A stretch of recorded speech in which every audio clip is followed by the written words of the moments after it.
ఈరోజు పాల్గొన శుద్ధ చవితి కాబట్టి పుత్ర గణపతి వ్రతాన్ని ఈ రోజు నుంచి స్టార్ట్ చేయాలనుకున్న వాళ్ళు స్టార్ట్ చేసి 1 ఇయర్ దాకా చేస్తూ ఉంటారు. పిల్లల మంచి భవిష్యత్తు కోసం మగపిల్లలు కావాలనుకున్న వాళ్ళు ఈ పూజలని చేస్తారు. కానీ నేను ఈ ఒక్కరోజు అనేది ఈ పూజ మా పిల్లల భవిష్యత్తు కోసం కావాలని చేసుకున్నాను. ఒక్కరోజు పొద్దున్నే లేచి ఇల్లు గుమ్మాలన్నీ వాకిళ్ళన్నీ నేను శుభ్రంగా చేసుకున్నాను. తర్వాత నేను కూడా తలస్నానం చేసి వచ్చి పూజకి కావాల్సినవన్నీ సిద్ధం చేసుకుంటున్నాను. ముందుగా అయితే పసుపు గణపతిని సిద్ధం చేసుకున్నాను. తర్వాత గౌరీదేవిని కూడా సిద్ధం చేసుకున్నాను. నాయకుడికి ఇష్టమైన పళ్ళు పలహారాలన్నీ సిద్ధం చేసుకోవచ్చు. నేనైతే ఆయనకి ఇష్టమైన కుడుములు అయితే చేశాను. ఈ పూజకి మనకి ముఖ్యంగా ఎర్ర పువ్వులు, ఎర్ర అక్షింతలు, ఎర్ర ఒత్తులు కావాలి. వాటిని అయితే నేను సిద్ధం చేసుకున్నాను. ముందుగా గణపతిని పూజించుకుని దీపం నైవేద్యం అని పెట్టుకున్న తర్వాత గౌరీదేవిని కూడా పూజించుకుని మన వ్రతం అయితే స్టార్ట్ చేసుకోవాలి.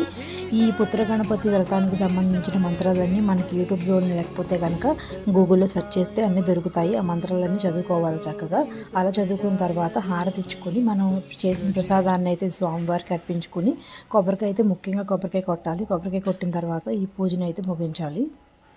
రోజంతా పాలు పళ్ళు మాత్రమే తీసుకుంటూ ఉపవాసాన్ని కొనసాగించాలి. సాయంత్రము 6 తర్వాత దీపారాజన చేసుకుని ఉపవాసం అయితే విరమించాలి. మీకు ఎవరికైనా ఇలాంటి పూజ తెలుసా, మీరు చేశారా? నాకు తెలిస్తే కామెంట్ సెక్షన్లో చెప్పండి. ఇలాంటి మంచి కంటెంట్ కోసం మన ఛానల్ని సబ్స్క్రైబ్ చేసుకోండి. అలా చూసి వెళ్ళిపోకుండా ఒక లైక్ ఇవ్వండి. మీరు ఇచ్చే లైక్ అనేది మన ఛానల్ సబ్స్క్రైబ్ అవ్వడానికి యూజ్ అవుతుంది. థ్యాంక్స్ అండి. మళ్ళీ నెక్స్ట్ వీడియోతో మేము కలుస్తాను. Bye bye.